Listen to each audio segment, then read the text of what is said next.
السلام عليكم ورحمة الله. النهاردة عندنا أخبار رياضية كتيرة بتخص النادي الأهلي ونادي الزمالك وانتقالات في الدوري الممتاز في فترة الانتقالات قبل الدخول في بداية الدوري المصري.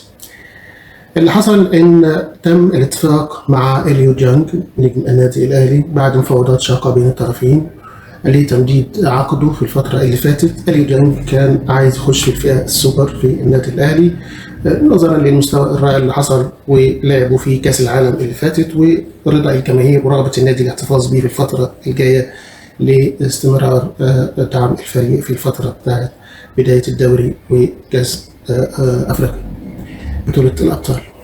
اللي حصل انه اليو ديانج نتيجه المفاوضات وحصل اتفاق اليو ديانج يحصل على مبلغ $1,000,000 سنويا مع زياده 100,000 في السنه كل سنة على عدد السنين اللي زادت في عقد، سواء كانت زادت 3 سنين أو 4 سنين. يبقى حصل دلوقتي اتفاق واللاعب راضي بهذا المبلغ ووصل لمبلغ قريب من اللي كان عايزه، وده تقريبا الفئة السوبر اللي موجودة في النادي الأهلي، وحصل تراضي بين الطرفين وتم الاتفاق وتجديد العقد على المبلغ اللي قلناه. أيضا نجمنا إمام عاشور حصل على جائزة أفضل لاعب في مصر في جائزة دير جيست، مسابقة بتحصل كل سنة لأفضل اللعيبة في مصر في مراكزهم، وكان إمام طبعا يستحق يكون أفضل لاعب في مصر. كان حصل على أفضل هداف في الدوري المصري في البطولة اللي فاتت مع آخر مباراة بفارق هدف عن أسامة فيصل. في ملف التجديد حصل في بعض الأخبار عن إمام عاشور لما عرفنا انه كابتن الخطيب طلب انه يتدخل شخصيا في تجديد وتمديد عقد امام عاشور. كان باقي في عقده 3 سنين وكانوا عايزين يأمنوه كمان 2-3 نتيجة وجود مفاوضات سواء في أندية محلية أو أندية خارجية لطلب اللاعب الاحتراف. فكابتن الخطيب طلب انه يتدخل ويتولى شخصيا تجديد العقد علشان يحاول يحصل اتفاق بين الطرفين ونكسب توقيع اللاعب واستمراره مع الأهلي نتيجة طبعا مستواه الرائع، وعشان يقفل كل المداخل الخاصة بالسماسرة وطلبات العروض اللي كانت عليه في الفترة اللي فاتت. ونجح فعلا الأهلي في تمديد العقد وحصل تراضي بين الطرفين بالمبالغ اللي اتفقوا عليها.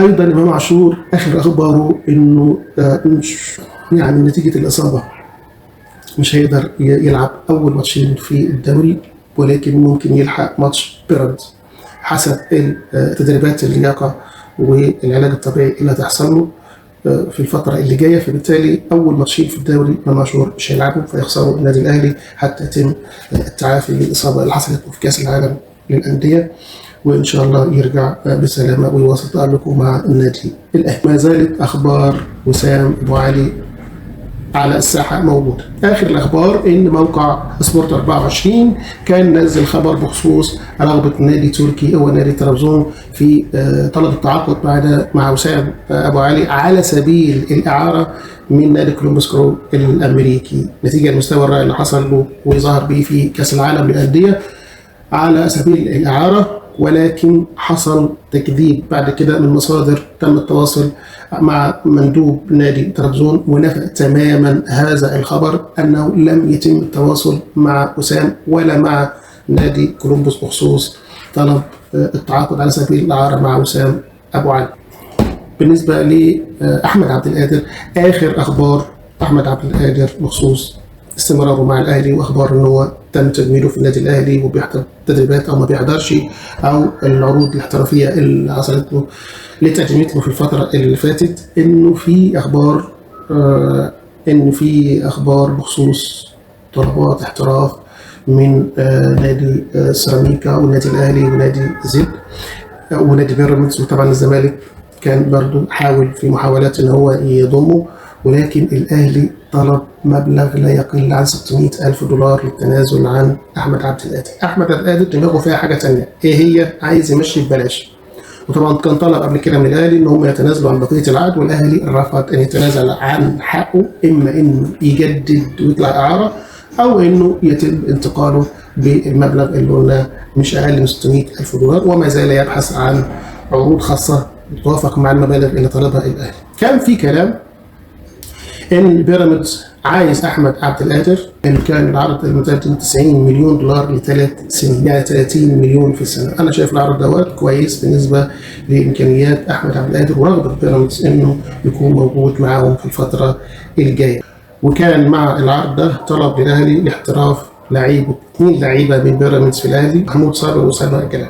فهل هتنجح الصفقتين دول كصفقه تبادليه او حتى منفصلين عن بعض؟ ده اللي هنشوفه خلال الفتره الجايه. ولو ان علاقه بيراميدز والاهلي في الانتقالات عاده مش صحيحه وما عادتش زي الاول. قبل ما بيراميدز يتشهر كان في انتقالات فعلا بين الطرفين، ولكن بعد ما اصبح منافس قوي للاهلي اصبح فكره الانتقالات بينهم فيها حساسيه شويه، الا سواء كان عن طريق كباري نادي وسيط سواء جوه مصر او بره مصر. فالفكره نفسها في رغبه بيراميدز في التعاقد مع احمد القادر وربطها بتعاقد ورغبه الاهلي في التعاقد مع محمود صابر او اسامه جلال، هي ديت اللي عامله شبكه شويه. يعني ممكن تبقى صفقه تبادليه، لكن هتتم او لا لغايه دلوقتي مجرد خبر غير مؤكد حدوثه او عدم حدوثه. كتير من المفاوضات بتبدا وبيبقى اصلها اشاعه ثم تصبح حقيقه، او اشاعه وتظل اشاعه. كان حصل ان اتحاد الكره في خلال الفتره اللي فاتت حصل اقفال لقيد النادي الزمالك في الفتره الصيفيه الحاليه لانتقالات اللعيبه بسبب مديونيه حوالي 30 مليون جنيه. 30 مليون جنيه دول مديونيه على النادي، واتحاد الكره حاول انه يحصل المبلغ فما حصلش، فتم ايقاف القيد. فتم الاتفاق على جدوله المبلغ ده وفتح القيد مره اخرى، وحصول الزمالك على فرصه الانتقالات بعد الاتفاق على جدوله المبلغ. ايضا من ضمن اخبار الانتقالات مصطفى محمد، كان حصل فيه كلام كتير الفتره اللي فاتت، انتقاله للاهلي، لا انتقاله للزمالك، لا انتقاله. فطبعا الكلام كتير في انتقالات مصطفى محمد في الفتره اللي فاتت. اخر الاخبار اللي ظهرت انه جاله طلب احتراف من نادي اليوم السعودي مقابل 5 مليون دولار. هل ينجح بنسبه 99%؟ الاتفاق وصل بنسبه 99%. هل ينجح اليوم بالاتفاق على المبلغ ده؟ طبعا النادي اللي بيلعب فيه مصطفى محمد طالب 12 مليون دولار، والمبلغ فرق كبير. هل تنجح الصفقه او لا تنجح؟ ده اللي هنشوفه خلال الفتره اللي جايه.